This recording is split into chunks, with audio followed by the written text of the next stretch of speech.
Bu videomuzda sizlar bilan Total Commander dasturida ma'lumotlarni arxivlashni ko'ramiz. Buning uchun dasturga kirib olamiz. Dasturga kirganimizda o'zimizga kerakli bo'lgan hujjatni tanlab olamiz.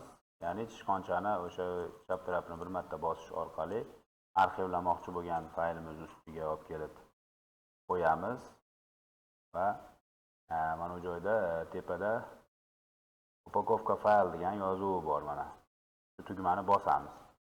Bosish orqali bu joydan arxiv turlari ko'p.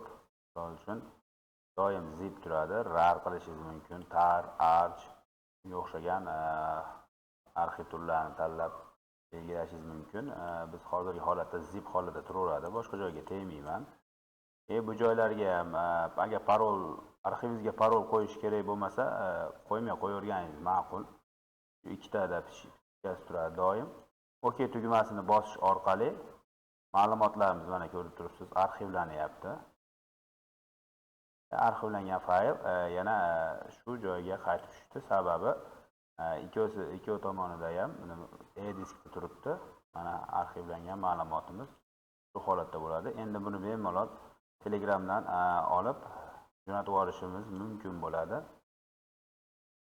E'tiborlaringiz uchun rahmat. Sog' bo'linglar. Qanaqa mavzuda video ko'rmoqchi bo'lsalaring, shu mavzuni yozib yuboringlar.